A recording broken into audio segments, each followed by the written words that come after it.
Miami, Miami, Miami, Miami, Miami, Miami, Miami, Miami, Miami, Miami, Miami, Miami. It feels like Miami. Welcome to my MHB Podcast. I'm your host, Giancarlo Navas, and with me today, I got Franky G. Adapt or die.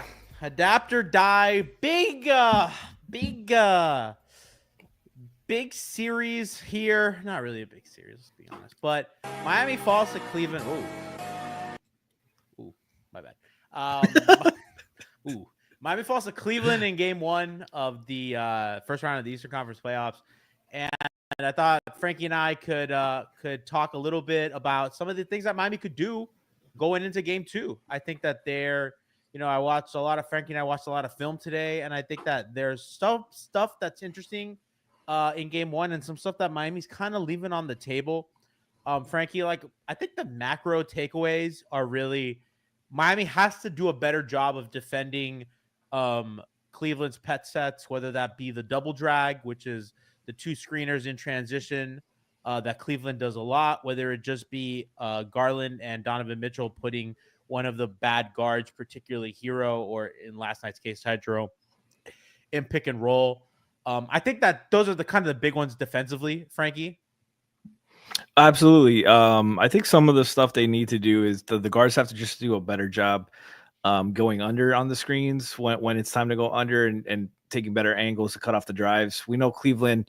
The thing about Cleveland that makes them so dangerous is that they're kind of relentless with that. They move the ball really well, and they'll take advantage of your help. They dare you to continue to close out and wait for you to make a mistake, and that's something Miami has to be sharper at. That's a little bit of the play better button that they can do, but no, Cleveland presents a really tough task for them. They're the one seed for a reason.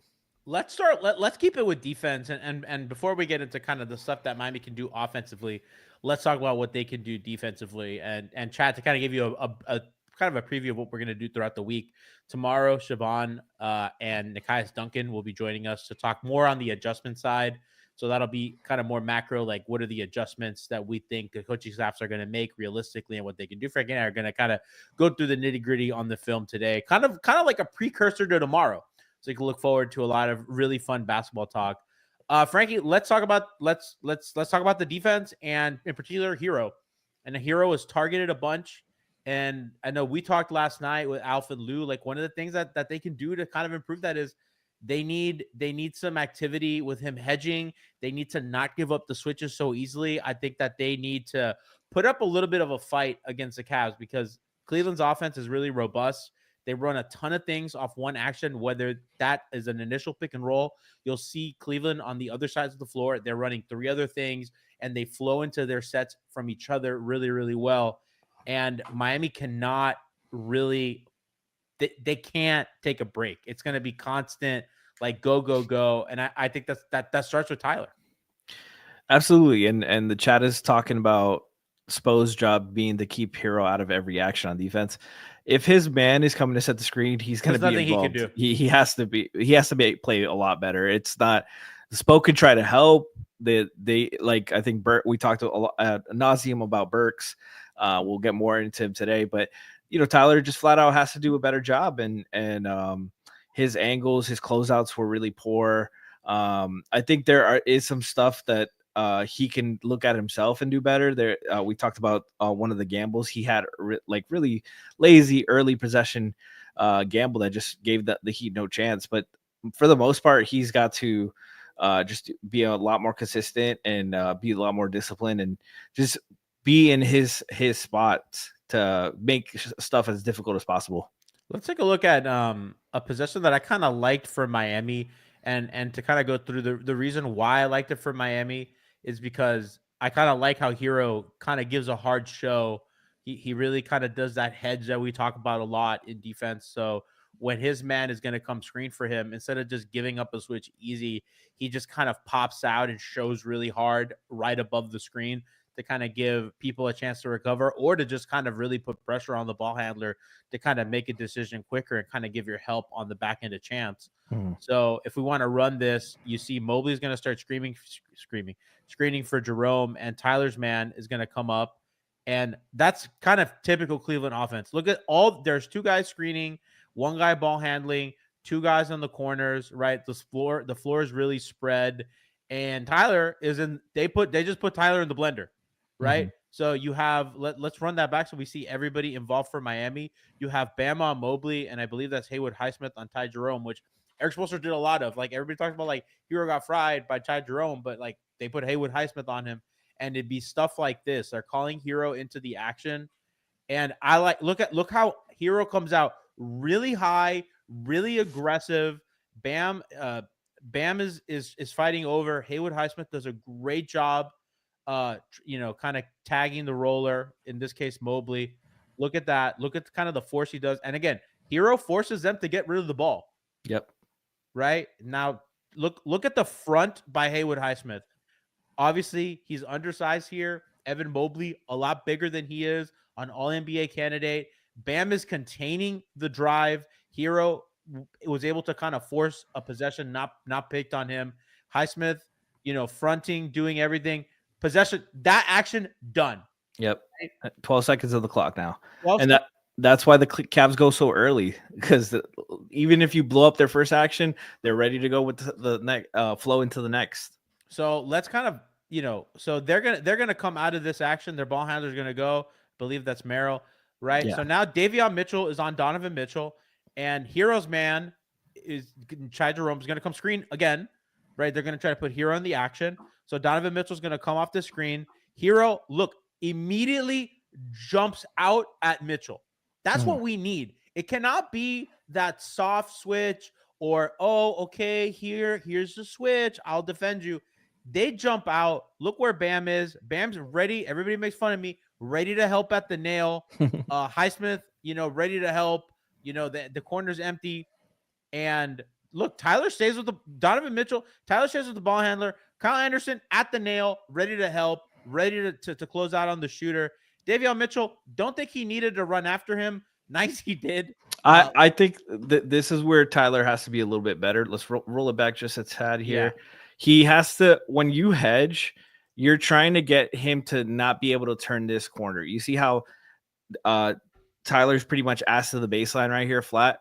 That's letting Donovan continue to pursue that and get the corner. He wants to hedge it so then Davion can recover and have Donovan in front of him. Yeah. This is where Donovan does a good job beating him to the corner and exposing that. So even when Davion chases it, if Tyler can't let go because he already gave him the angle, otherwise it's a free line drive and we're in rotation, and Davion's trying to recover. So this is right away where Tyler can do a better job on his hedges. And chat, Franky, why can't Donovan advance further?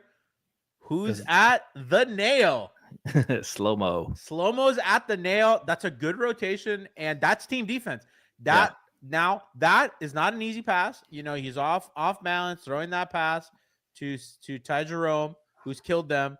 And I mean, Davion gets out there, contests. I mean, he misses, but I think you live with that. And I think that's a good defensive possession for Miami until they don't get the fucking rebound. And that's part of the problem with playing Kyle Anderson. And all the kind of switching and stuff. I mean, where Bam and Highsmith on the play, Bam's kind of out, going to contest and then not able to rebound. Franky, I think that was really frustrating. Now, it's not Cleveland didn't murder them on the boards. I believe they had 2 more offensive rebounds than Miami, offensive rebounds. So it wasn't like this giant disparity in rebounding, but certainly stuff like that is frustrating. No, absolutely. You want one and done. They made you work so damn hard on that possession. You got and they did good. You got the stop and you don't finish it because nobody boxes out, nobody looks for a man. And credit to the Cavs for being hungry. Like, you can't be out talented and outworked, and they were outworked. Like, good defense on Mobley there, and again they don't get the rebound. And what's backbreaking about this is look at all the chaos. Miami's trying to get out and run. Cleveland gets the ball back, and Sam Merrill's going to get a wide open 3.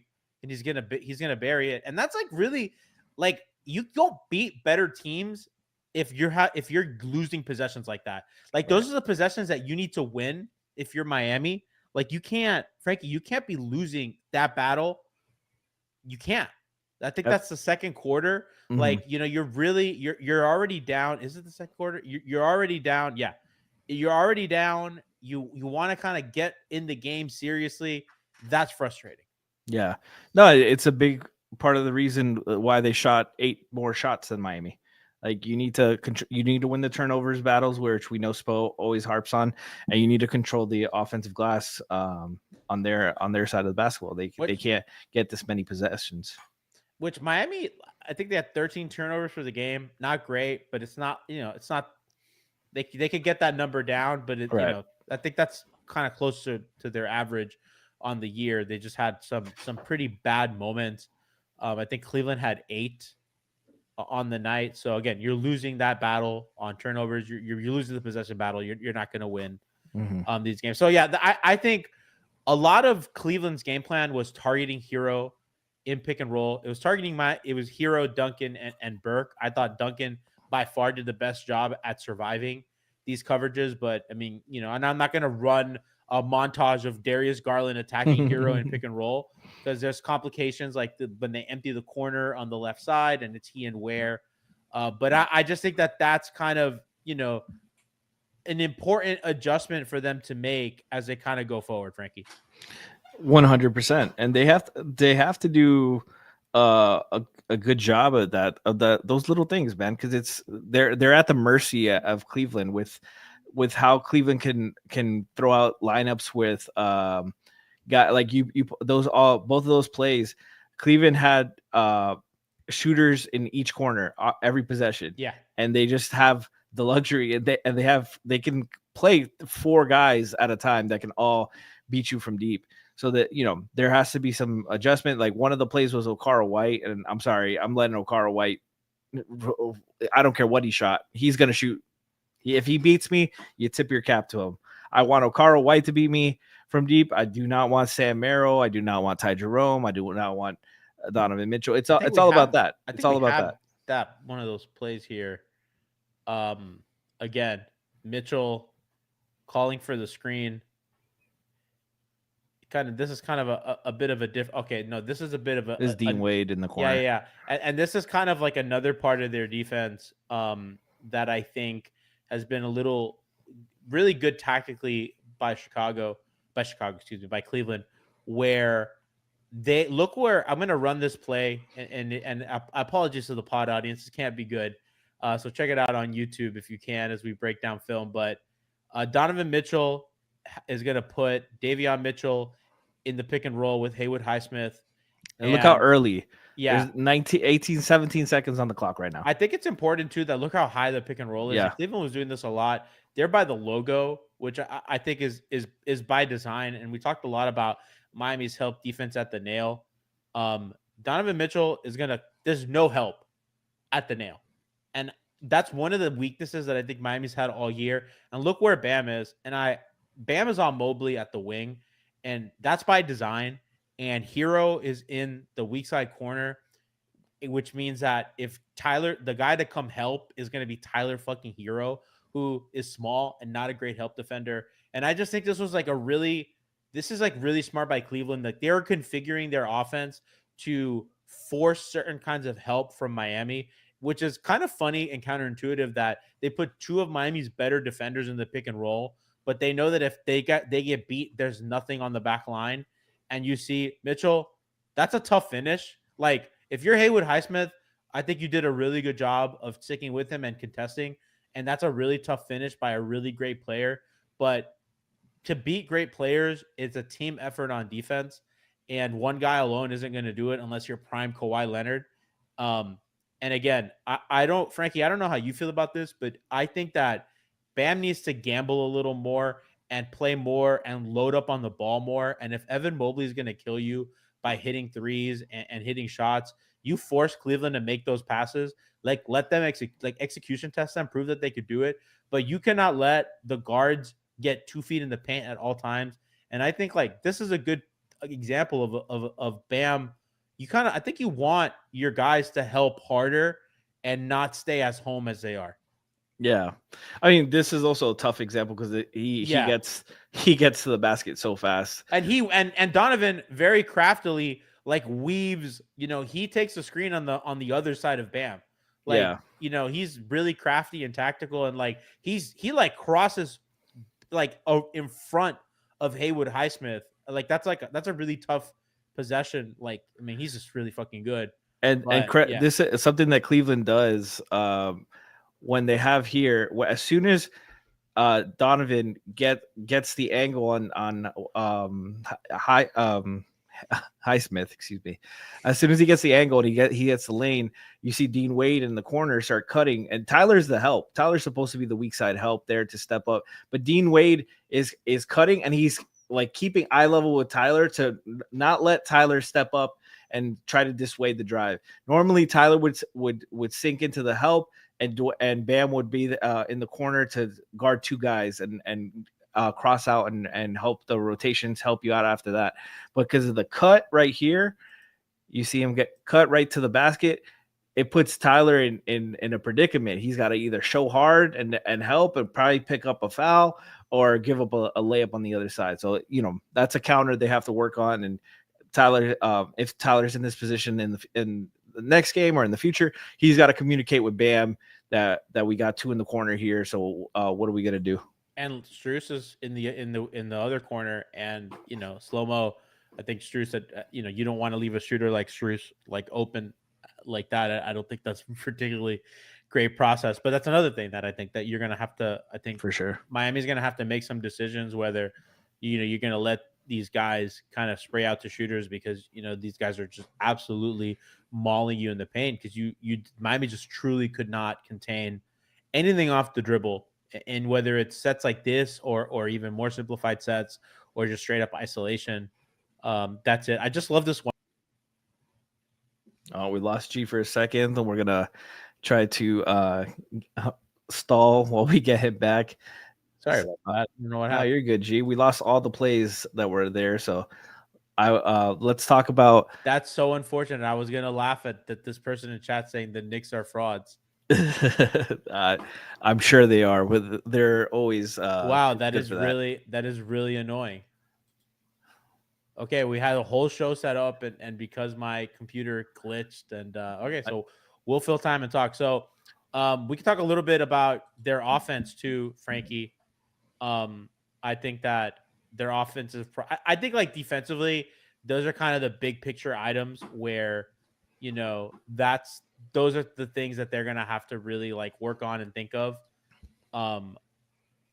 I think offensively, they've left a lot more on the table, and I think they can scheme some of that a little better. I think one of the ways that they could do is with their lineups, and let's talk about kind of how Cleveland was using their help bigs, because I thought that was something that the Heat were having a little bit of trouble with. And this is a possession where they scored on, but I thought it was a good example, Franky, because in a lot of other instances, it'd be Jared Allen coming over as the last man to help. And Miami is missing shots because of this kind of help. And I have to wonder if they should do some stuff a little bit different. So they're going to run. Tyler's going to get the ball off this inbound. He's going to. This is a quick play because there's only 8 seconds on the clock. This was an inbound quick hitter. So Khalil Ware does some screen and roll action. Tyler's going to kind of come back around. He splits the defense. Really, really good move by him. He has his roller. Max Strus doesn't really provide resistance. Little over the head. And Evan Mobley, helping off of Bam, kind of goes up and forces a tough look. Jared Allen just does not get the rebound, not in great position, but every other possession, Jared Allen was getting kind of the rebound there. And Franky, I think one of the things that Miami needs to look at is that short corner pass to the big. So Miami was having either Khalil Ware or Bam in corners when they both played on the court together, which I think is not very good for either guy. And I think a lot of times Bam is just standing in the corner, and I'm not a big fan of that. But if he is going to stand in the corner, I think if you're Herro, you need to give him the ball. And whether Bam just shoots a shot or he flows into a handoff with the guy on the wing, this case Wiggins, sometimes it's Robinson, you need to do that because you cannot. I think you're going to need to shoot way more threes to win this series. You're not going to beat them paint for paint. Mm-hmm. And I think the way that you do that, Cleveland's been giving them on both corners, really. I mean, a lot of times it's the cross-court pass on the weak side that they're giving. And I do think Miami needs to start taking those shots. They need to really try to make those passes. I don't think you're going to win with floaters. You're not going to beat them like that. I think you're going to need to kind of do these home run kind of plays every once in a while to really kind of level the playing field. I am with you that they absolutely need to take more because we just talked about the Cavs offense and we showed plays where they got to the basket and they got pretty much no resistance. They still somehow almost half of their shots were threes, almost exactly. So there's still room to wiggle there. This is where I think Tyler just needs to be better because it's not even just the Bam threes. Like I agree, but I think in this instance you have to get. You got 2 feet in the paint with a 2-on-1 with Mobley as the help. You got to get a layup either way on the first shot. And this is where Tyler picks up his dribble way too early. I know part of it is to sway away from the nail help that Max provides, but he picks up right there and it's a one-legged floater. He got Mobley to commit, and this is a dump off here. This could be a dump off here. This is one play, boom, picks it up. He has the dump off right there. He can't be settling for those floaters. I would rather the open three over the contested floater, but you want some rim pressure too because at the same time they're going to struggle to score inside. And anytime you can get 2 feet in the paint, which Davion and Tyler are like two of the only guys that can consistently provide that. Duncan as well. But these are plays where they have to be opportunistic and make good reads. Like I felt like Tyler, this was, tough. This is a tough play. So 9 seconds left. You're making a quick read here, but he doesn't do a good job initially of setting his screen up. Good job. Ware slipping it and him and Tyler splitting the double. And great job by Ware getting the offensive board. But these are, like you said, the three is there. And this is a great three. If he does kick it to Bam, like, Bam doesn't have like the shot going that night, which is fine if you do flow into a handoff, and that's something that the Golden State Warriors do a lot, where a guy will penetrate and kick out to Draymond Green in the corner, and Draymond's not necessarily a shooter, but he'll flip it into a handoff. That's something Denver does with Jokic. That's something Miami did against Denver in the finals. A lot of it was kind of a yo-yo Jokic, where they would purposely put Bam in the corner to do that. And I think that that's something that Miami, we know it's in their playbook because we've seen it. Yeah. And I think that they should try to go to that a little bit more against this Cleveland team, because I think defending them, the Miami's going to have a game or two where their defense really locks in and they're able to really kind of probably like put Cleveland in kind of a targetable score range. But they're going to need kind of a little more from their offense. So let's look at another. For sure. Let's look at another play that I really liked here, which was really creative. And I think that a lot of Miami's isolation stuff and a lot of their pick and roll stuff really didn't go anywhere. I thought Cleveland did a great job of like kind of playing up on Miami's ball handlers, knowing that a lot of these guys can't be guys off the dribble, especially Herro. So I kind of liked Tyler's going to come off a curl here. Bam's going to screen, and he's going to get the ball up top, and he's going to draw two. Jared Allen has to come out, and Merrill is trailing the play. And that's an easy, he doesn't score here, but I do like the process. Bam gets the ball back, does score, but I just think that that's good. I think that's good offense. I think that they, anytime you have your opponent in rotation and they're moving, Mobley, that's not Mobley, that's Hunter, has to come help. You have a lot of Cavs like scrambling, running around. That's ultimately like the best thing that you could do if you're the Heat. Like, I agree. Like this is just off-ball movement stuff that they could do a good job of creating an advantage before you get to catch the ball, and little things here that Tyler could do a little bit better, and Bam as well. They should be making more contact with their man. Bam gives a little bit of a nudge here to Allen, but Tyler could bump Merrill first, like, make him chase a screen, go under. Merrill recovers really good, and he's right on him. Tyler could make this pass a little earlier if, on this read with Merrill trailing, and even though Hunter is there, Bam takes one dribble and he can get to the rim right there. But it's a floater.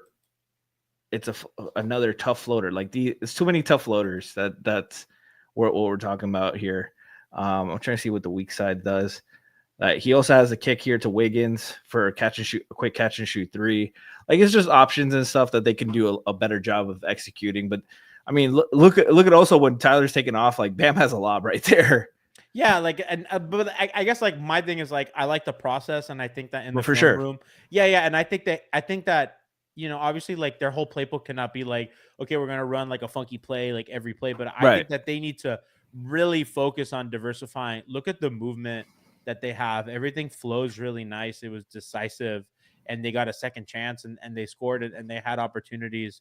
They had opportunities with the first chance. There's another possession here that I really liked. In a similar way, it has a lot of movement, which I just think is like how Miami, they cannot be stagnant on offense. Davion Mitchell is bringing the ball up. Duncan Robinson's going to come off 2 screens, one off Haywood Highsmith and one off Bam Adebayo. And one of the things I want to highlight in kind of this offensive section is Duncan Robinson is really important to their offense. And I think Duncan Robinson is going to be really important to the success of this series. Not that he's going to start, but I do think that his minutes are going to be pretty critical to kind of breathing a little bit of life into some units. And you're going to see he's going to come off. Mobley immediately, like when Alf said that it's a fire drill, the potential defensive player of the year decided this is the most important thing to deal with. This guy coming off a screen, his man is Bam, does not care, comes over, sends to Robinson. There's a third guy. Davion's guy is kind of creeping over, turns to the other side, finds Haywood. Bam gets a good ball in the post. Dribble. Duncan's going to cut. Look at the movement. Like everything on the court is moving. It's rotating. There is a lot of purpose and a lot of snip and snap to their offense. And I think I can credit, most of that to Duncan Robinson and his off-ball movement. And this is what I mean by like how valuable he is, Franky. Like Tyler's unfortunately does not move like that. And Haywood, what a connector, setting that screen. Like there's just so much going on.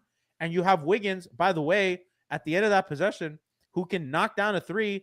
He's open. Like, I mean, that's a tough pass, but like he's kind of open. But it opens up a little bit just because of the Duncan cut. Yeah, like Duncan cuts. And look, right here, like if Bam is able to make that pass, like, that's an open Andrew Wiggins who's a good shooter at that spot. But Bam opts. I mean, like, I think that he gets a really good look, and I think Bam kind of, I mean, that's a defensive player of the year. That's a big time shot. That's not easy, but it's within his house, and that's points in the paint. Yeah, and like you said at the end also, like look where Duncan's relocates himself to be in the corner. He cuts there. Yeah. And Jerome peeks at him, but Bam has that pass there as well to a 40% shooter. Where this is where Duncan's off-ball movement and resiliency like helps them out so much, like you said. There's so many plays where like even when they score, they can make adjustments and tweaks to this. Where like I also love that they flow into Bam in the post up and they're still ready to move. I wish Wiggins and Davion did anything once they gave the ball up. But this is all Duncan and Highsmith off ball making stuff out of nothing. I thought Highsmith was awesome yesterday. Yeah, defensively, he had some hits and miss. Like they were targeting him with the guards. Yeah. Tyler takes a floater. That's a tough floater. That's funny. But I mean, he did a great job on Mobley, and I was kind of curious because he's kind of struggled with those kind of bigger wins. I had tweeted that, Franky. I like the small lineup, and by the way, look who's on the floor for Miami. Like this is Highsmith, Wiggins, Robinson, Davion, Bam, and I thought this was their best stretch of the game on offense and on defense. I thought Cleveland hit a ton of really tough shots. And I don't know. I thought that this was like I think that's a really viable lineup when Cleveland has just Mobley or Allen on the floor. I think that this is absolutely something that they can go to. And I think a lot of that is in particular how good Highsmith is on switching on to Mobley. I thought he was big time. Yeah, 100%. And these are the kind of bench lineups that like Cleveland can still throw at you, and they're still formidable. But you have to take advantage of these stretches where they're a little bit smaller. Dean Wade is really good, and Okara White, that's a good forward combination. But they're nowhere near what Jaren Allen brings to the table. Frankie, I know you liked and were frustrated by this play at the same time. Again, Miami in transition, going early, right? Davion Mitchell's going to get the ball from Bam. Again, Duncan Robinson screening, the importance of your best players and your most dangerous weapons being in the action. A little bit of Cleveland's own medicine, these double screens, these stagger screens and double drag or just, just a half court set. Davion's going to come off both, and Duncan's going to flare out. Bam is going to stay there, and motion, he's open, runs in for that jump shot. Again, it's just penetration, pre-screening for the action, just setting up, reconfiguring the floor to right. Like, I think, I like Bam bringing the ball up here as well. Look how early they go too. Yeah. Like, and part of that is Bam's bringing the ball up, which I think is good because he's going to initiate their offense quick. Davion recognizes he's stuck, going to come. They're going to run. Duncan immediately kind of gets in, and he's going to penetrate. Mobley's going to help. And now look at Miami's side. You have Haywood Highsmith wide open. You have Andrew Wiggins ready to cut. You have Duncan Robinson wide open on the wing. And Bam Adebayo is like, I'll take that. Walk in. That's an easy free throw line jumper. Again, motion, movement, purpose. Like, guys are participating without the ball, and that creates an open look for your best player.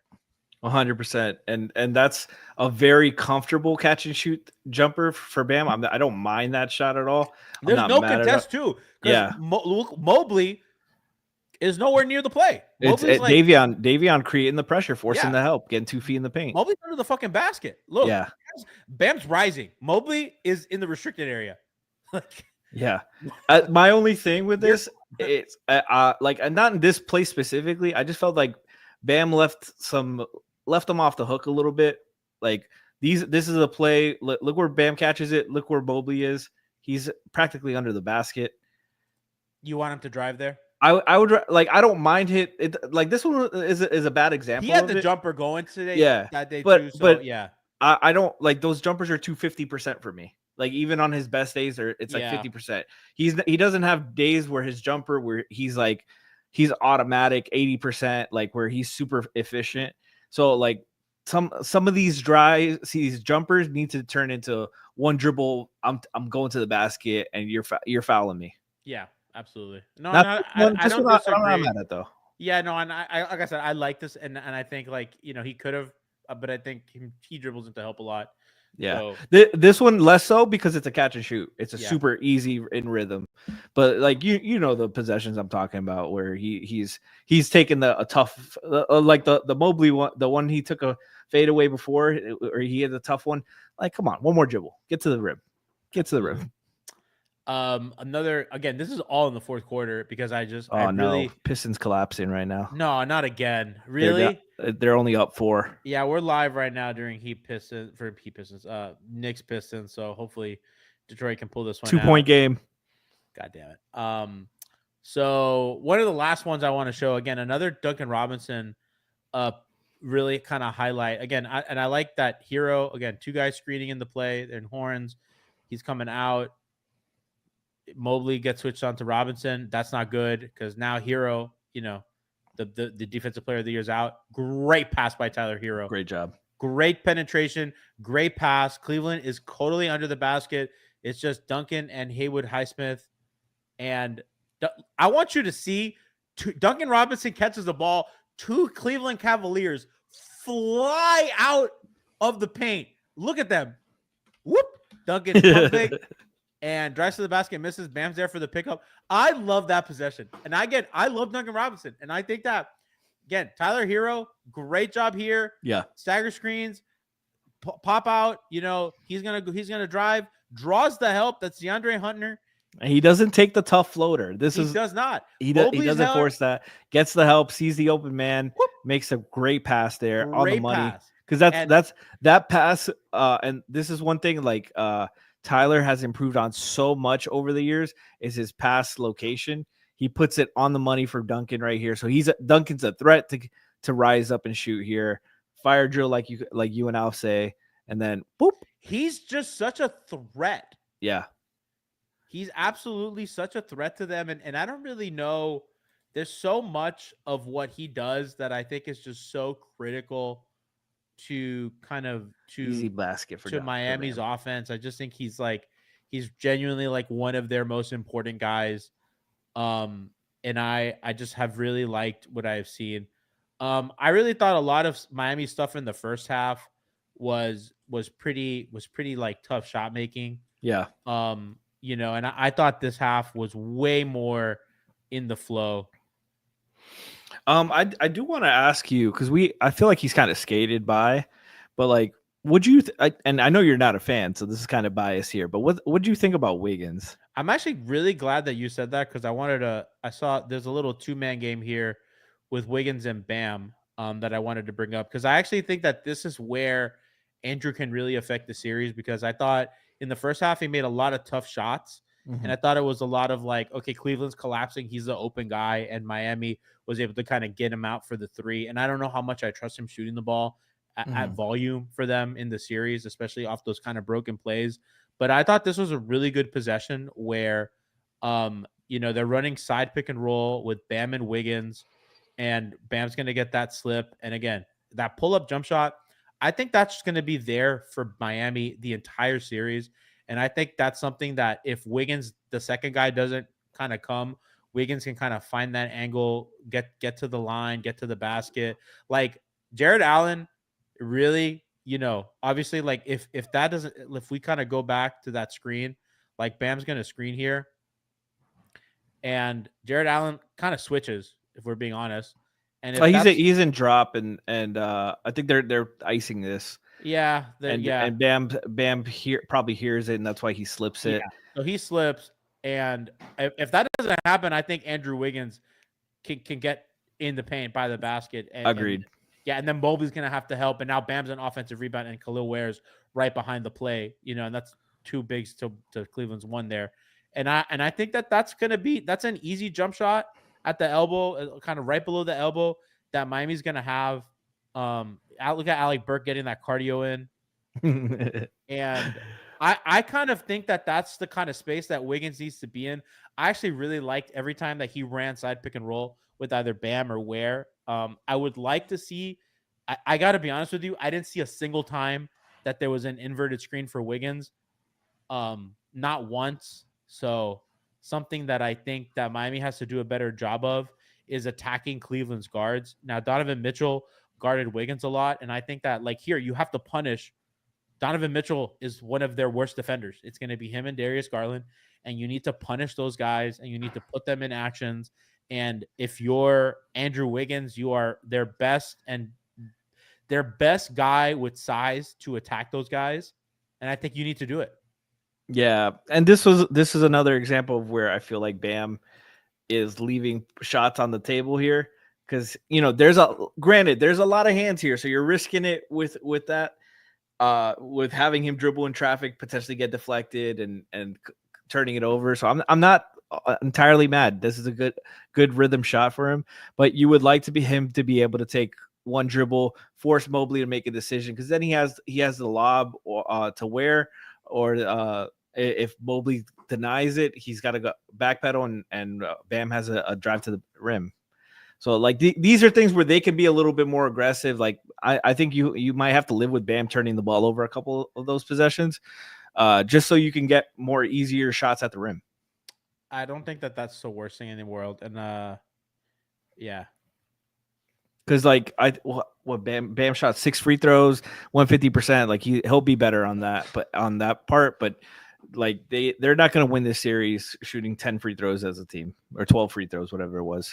Kind of the last thing I want to look at is I thought the other really kind of like good thing in their offense yesterday that they can build off of was Davion Mitchell and pick and roll. And I thought Cooper Moorhead, I asked Cooper Moorhead, and he said the Bam Davion pick and roll was like 0.9 points per possession, which is like kind of okay. But I do think that we saw a lot of positives out of it. And I think that there's certainly something to build off of there for an offense that really needs kind of they really need a little bit of help. Cleveland's pretty big, and it's not like Cleveland has one of the best defenses in the league, but certainly the size of Cleveland has affected Miami. And I kind of liked this pick and roll with Bam and Davion, and because they empty the corner. So the strong side corner is totally empty, and that means kind of the help changes for Cleveland. Bam right here, Davion's running pick and roll, and they get Mobley, and Mobley's in a very deep drop here. And I like that it's in transition. Mobley in the really deep drop, Donovan at the nail, not really concerned with him. And Davion does this little hesitation and that's a really tough finish. That's a really nice move. That little kind of hesitation, like kind of change of pace. I love that. Bam's also there to offensive rebound as well. And he has guards on him. Yeah, he has guards on him. Mobley's into the basket. I really, really like that possession. And I think, again, that's a tough finish, and Miami's going to have to make those tough finishes for sure if they're going to win. Listen, I'm not even going to say to make the series competitive, because that's not what they're talking about in the locker room. If they're going to try to win this series, that's what they need to do. And I think that, coupled with kind of pumping up their 3-point attempts, I think that they need to start swinging for the fences. You're just not better than them. And unless Cleveland has just a stinker of a shooting day, which is, you're going to have to beat them. And I think one of the ways you beat them is by shooting the ball really well. I don't know. I thought it's pretty funny because as far as game ones go, I thought it was pretty tame, Franky. I think I don't think anything surprised me in that game. And after rewatching the film, I think my biggest takeaway, which I didn't highlight today, is Alec Burke cannot fucking play. I thought he was pretty awful defensively, and I just didn't want to make this an Alec Burke low light reel. Yeah. And I didn't want to do the same thing to Tyler anyway, because we all have eyes. We all saw that Tyler was picked on. Not all of us. Everybody knew that was the big conversation. It's not, I don't want to beat a dead horse, but I do want to look at what I thought was interesting in the series. And I thought those were kind of the little takeaways that I thought Miami could build on going into game 2. 100%. No, and I think the Burks thing, we kind of assume and hope that Spo is just going to make that adjustment and just not play him anymore. But there's definitely stuff on the table where they can play better and execute better and make tweaks to bother Cleveland a little more. I thought Cleveland, they do such a good job of driving and kicking. You're constantly in rotation, and this is not one of those Heat teams. You love to say the Heat strive in rotation. This is not one of those Heat teams. No. That can do that at all, but they have to be better. They have to be better at that job. I wish we could have talked a little bit more about the zone, but I think that's something where you sprint. You can't rely on it for 5 minutes, but that's something where you throw it 2 minutes here off an inbound. I thought both teams. I don't recall Cleveland playing a possession of zone yesterday, and they're one of the zoniest teams in the league, but right behind Miami. I think with Miami though, you run zone against them, you might encourage them to move the ball more than they're used to. So, Cleveland, you kind of want them to try to pick at matchups and stuff like that, bait them into taking tough shots. Tyler and Bam just have to be flat out better. I think Bam had a really good game, outplayed their front line, but I think if you want to upset them, he has to be extraordinary. You know what?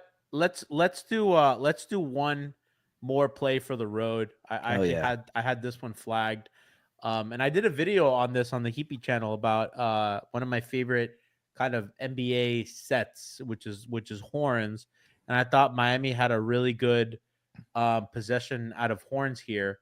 Nail them. So Tyler's gonna get the ball, and you're gonna get Wiggins and Khalil Ware screening in which horns. Pixel? Huh? Which pixel is that?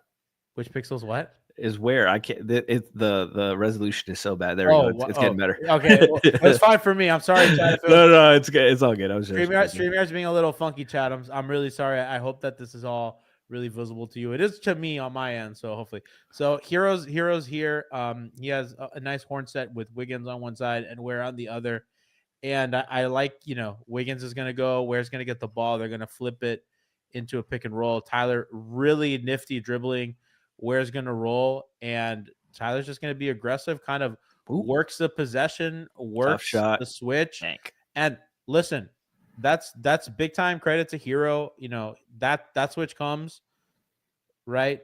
Jared Allen switches onto him. Khalil Ware kind of has the smaller guy, and Tyler, that patience, that pump fake, that spin, that pivot, that was pivot, beautiful. that was beautiful work by Herro. And for all the people shitting on Tyler Herro, that's the kind of stuff that also wins you games. And I think that we talked about what they can do defensively to kind of survive a little bit. And I think these are the kinds of things that Miami needs to do on offense more often. These possessions, I know we showed quite a few of them, but they were really few and far between in the greater context of the game being played. And I think Miami needs to kind of simplify these things. Cleveland has their pet actions. Miami does not have these pet actions that you're comfortable with. I mean, Cleveland would run, you know, these similar screen to screener. I probably can show one of those as well to kind of so you guys can kind of look at him. And Cleveland opened the game with this and ran this, you know, pretty much throughout the entire game, including back-to-back times. That's the wrong one. So it's live programming, folks. I believe it's this one. Let's see. Yeah, this is the opening possession, and I think this is the second one. Because Cleveland got the ball first. It's the same thing though. Oh, yeah. Did we show this one? No, I haven't seen this one. Yeah. But it's kind of the same thing where they're gonna, you know, screening the screener. Boom, Mobley's gonna come off that screen, and Garland's gonna go. And I think Herro does a great job of surviving, right? Mm-hmm. So that little thing right there, right? So Mobley's gonna come, screen for Garland. So Iverson cut here. Yeah. And then Allen's going to screen for Mobley, and now Mobley's going to screen again. And it's a lot of motion. Max Strus is on the top of the key there. Garland's going to come, 3 guys on him, 2 heat bigs, Tyler Herro, Mobley kind of open. And I thought Miami did a really good job. Yeah. Right? No, and that's where the Jared Allen kind of hurts them, because Ware just sags off him when he goes to screen away. And Allen doesn't do anything on Burks to get Strus open and make them pay. So this is where, you know, Ware does a good job there, knowing his assignment, does a good job there. Jared Allen bobbles the pass, and you get a turnover there. And I just want to highlight again, they're attacking Herro, right? I think Darius Garland, who is the engine of their offense, is trying to put Herro in the pick and roll. Yep. And listen, his teammates help. Unlike those other plays that we showed, look at the help. The help is there. They've built a wall. And like you said, Jared Allen's at the 3-point line. Khalil Ware does not give a shit. Yeah.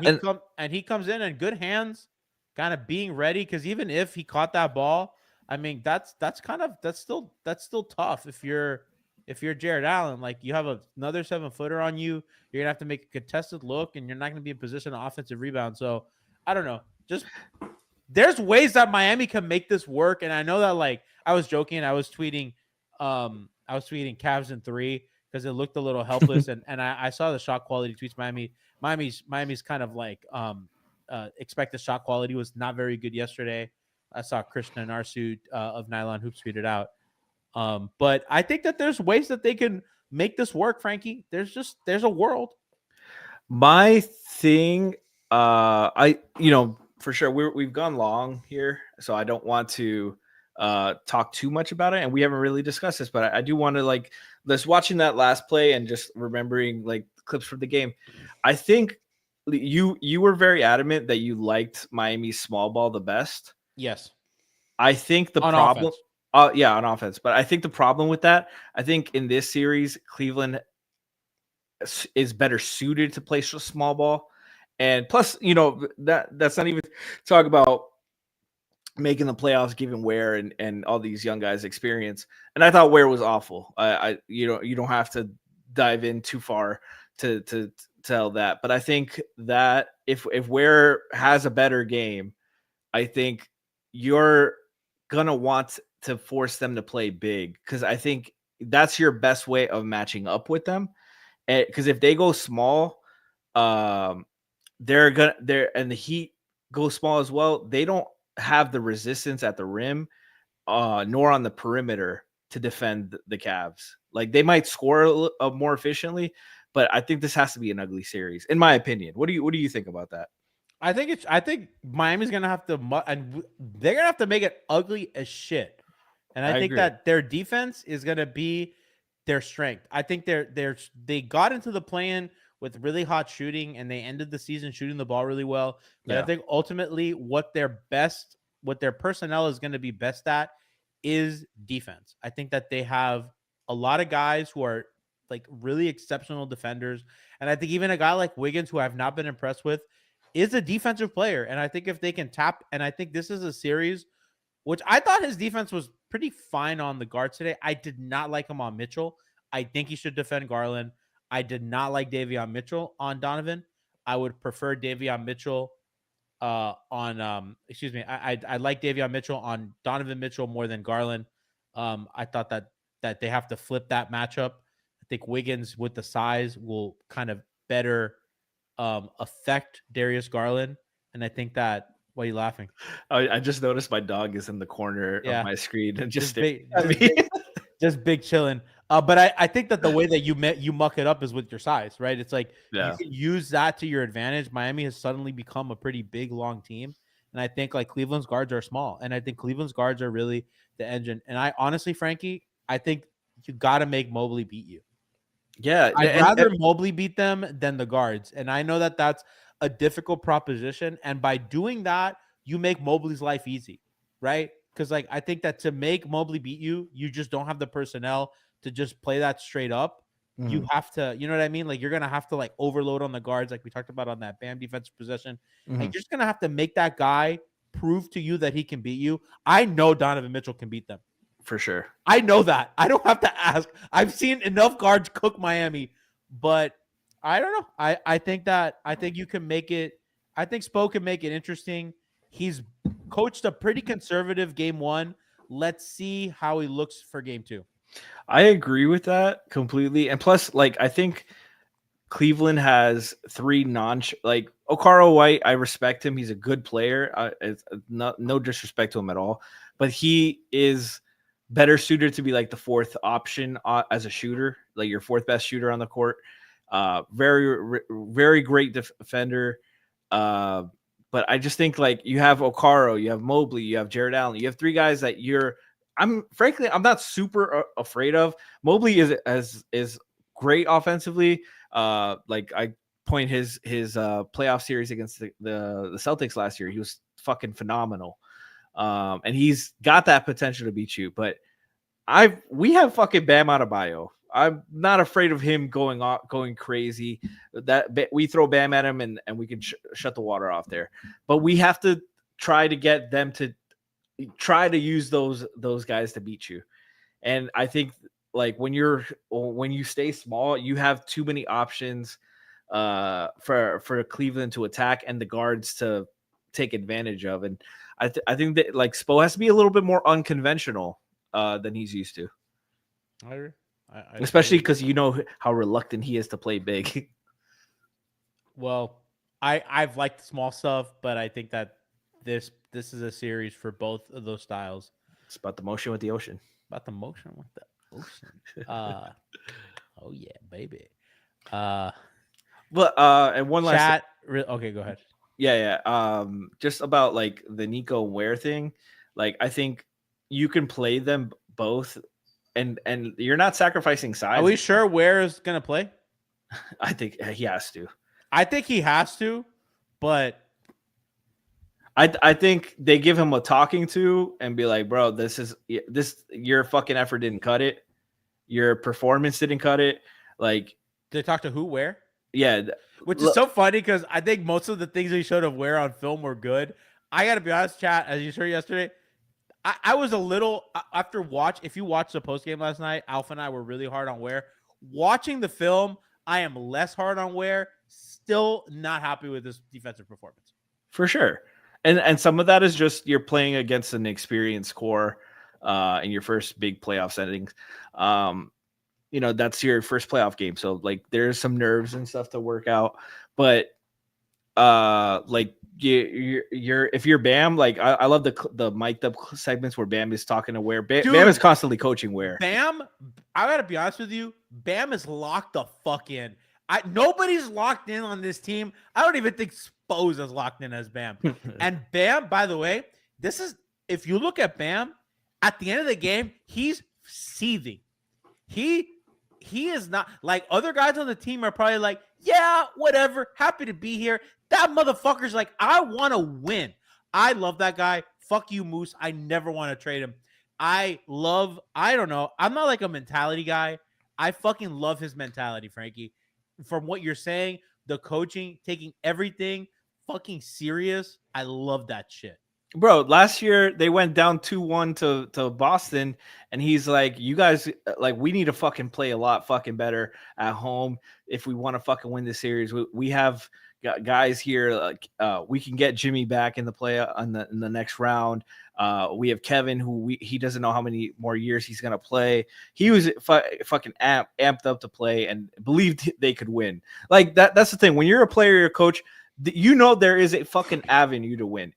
You don't give a shit if there's a 1% chance. Like if there's a chance you could win, it's the fucking Dumb and Dumber. So you're saying there's a chance, but he believes. I guarantee. Oh, yeah, 100%. I guarantee you, Bam looks at Mobley and says, "I'm fucking better than that guy."